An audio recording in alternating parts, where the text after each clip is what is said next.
All right, so that was, Kaya was supposed to be the end of the show, and then I was laying in bed last night, and I realized two things. It was Valentine's Day, and I didn't have great plans for my lovely wife, and that I kind of just came up with a plan for my lovely wife. So I'm gonna need said lovely wife to come up here for a second.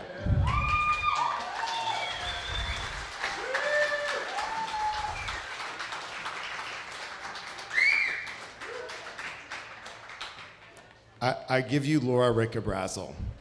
This is her. Let me just say the thing that you're all thinking. Yeah, I married up, okay? I married up. And you can sit, you can stay or you can sit down, sweetheart. Either way, you can sit down. But Laura she's smart, she's super talented, she has values that I absolutely respect, and she doesn't do things like leave kind of half-eaten apple cores around the house. I don't know anybody who does that. She doesn't sort of forget which toothbrush is hers and then brush her teeth with it to the point that the other spouse has to put duct tape on it to remind the other spouse not to use that toothbrush. Laura doesn't do stuff like that, and somehow she ended up married to me. So I think our question is, how did this happen? How did this happen? So it's kind of like at our rehearsal dinner, I put it this way. As Laura's husband, as her fiance, as her husband-to-be, I'm really thrilled about the wedding tomorrow. But as her friend, I have some concerns. And so, but to understand that you got to go back to 2001. We both joined the Jesuit Volunteer Corps, which is it's a service year program affiliated with the Jesuits, but really affiliated with their values: spirituality, community, justice, and simple living, which are values that I try to live into, And so I was excited to do this. I was excited to do this program that I believed in, but I thought, it wouldn't be the worst place to meet somebody either, would it? So we go to the orientation retreat. It's outside of Houston. And, I meet the different people, and, sure enough, there's a girl there, and I think, that girl's pretty interesting. And so I go to write in my journal because, yes, at like roughly 24 years old, I am the sort of person who journals about crushes at a camp. So, and I write, this girl seems, she's hot, she's intelligent, she seems like to have, kind and interesting, and this person seems really great. Well, that girl's name was Julia, and it didn't work out. I mean, it was a mistake, sweetheart, I'm so sorry. My judgment isn't great the first time, always. So, that didn't work out. But the good news was that Julia had a roommate. Well, she had actually 7 roommates, because they lived in a house of 8 women. And this was my house too. We lived in a house of 6 people, and we both lived in former convents. Like nuns had lived there before. Laura's in San Antonio, and I was in McAllen, and we would kind of get together at each other's houses for these parties. And once we were in San Antonio, and I remember sitting on the floor in the kitchen, drinking beer out of a red plastic cup. I don't even remember what she was saying, but I remember thinking, I really like what this girl is about. That's the phrase in my mind that I remember. I really like what this girl is about. So, I'm interested, right? But here's the problem with trying to start a relationship in a volunteer service program. Everybody is watching all the time. I mean, there is zero privacy. Like I said, she lives with 7 other women in a house built for nuns. I live in McAllen in another house built for nuns with 5 other people. And so I would like to get to know this person better, but my problem is that when we try to get together, I feel like I'm kind of like a monkey in, there's like a cage or like a glass window, and all her roommates are like wearing white lab coats, and they have like notebooks, and they're jotting notes, and they're just watching me. And I don't like to be watched. It was really nerve-wracking. So I don't know, how is this gonna happen? And so, but there were some successes along the way.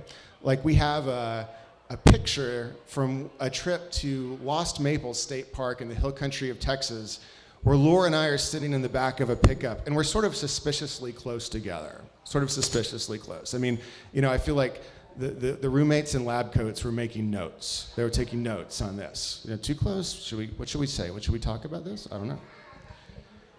And then another time she came to my house in McAllen for a party, and we lived downtown, and so sometimes, basically what happened was we had a party, people went to sleep, and they left half-empty beers around, and there was this guy who, kind of lived on the streets, and he would come in and just chug the half-empties. And so, routinely I would have to get up and say, sir, we're gonna have to ask you to leave our living room where you're chugging the half-empties and go somewhere else. And luckily this woke Laura up too, so our first date, I said, well, we're both awake. We're the only people awake. You want to go to breakfast in Mexico? So we went for breakfast in Mexico. It was very nice. Very nice to go for breakfast in Mexico. But still, I'm at this awkward stage where nothing is official enough about our relationship to just be obvious about it, to just be a couple. It's not, like nothing's official enough, but there's also not enough space to make anything resembling a move, because the people are watching. And there's no privacy ever. And so I'm frustrated. Our January retreat is in the hill country in Texas, which is pretty much everybody's favorite part of Texas. It's clear bottom streams, it's these granite hills, it's pretty. And to get to this retreat center, we have to drive, the instructions literally say, drive up the river. Yes, you drive in the water. So we drive up the river to this retreat center, and it's great, it's beautiful. It's this beautiful natural setting. And, but still everybody, Laura's talking to people, everybody else is talking to people. I can never get a moment like alone. We did have this nice moment where sort of people were standing around a fire, and we kind of held hands behind somebody's back. I thought, oh, okay, that's all right, that's good. But at the end of the night, I'm just frustrated. This is never going to happen because I'm on display at 24/7, and there's never enough privacy to kind of make that intermediate step to have a relationship. And so I'm like, fine, whatever. I'm going to bed. I'm done with this. So I go to our cabin, and I realize, great, I forgot my sleeping bag, my pillow. It's still in like the 16-passenger van. I got to walk back over there. Fine. So I get up and I'm like, it's cold. Get the pillow, get the sleeping bag, whatever.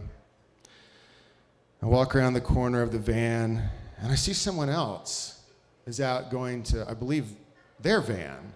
And I think, no way. I'm like, oh my God, that is her. Like Laura's right there. She's going to her van too. And, I sort of want to freeze because here's my moment, but I'm not I've never had what I believe they call game. I've never really had that. And so now that I'm on the clock, I'm like, holy crap, what am I gonna do? But then I heard a voice from God. And the voice from God said, oh my God, Brazel, if you screw this up, I'm going to make you a priest.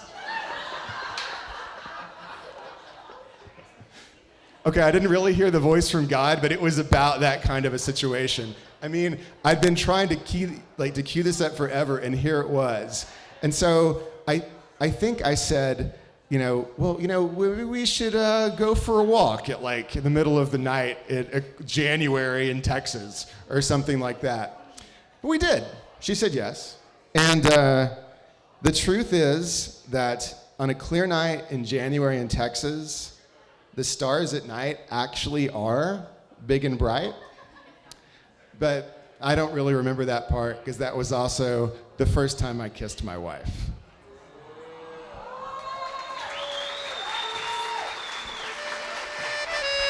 So, happy Valentine's Day.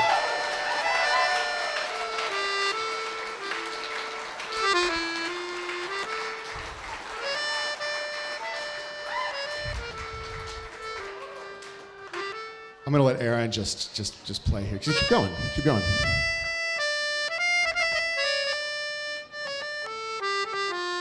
Friends, that is it for the Valentine's Day edition of Warp and Woof. Again, we will be back May 16th. If you or someone you know has a story to pitch about miscommunication, we're only a website away. Pitch it to us. Also, if you're interested in something like this, counting this ministry, check out Earlham School of Religion and check out, I think we have a visit day, March 1st. Check that out too. But otherwise, come back. Come see us on May 16th, and we'll do this whole Warp and Woof weaving thing again. Thank you so much for coming.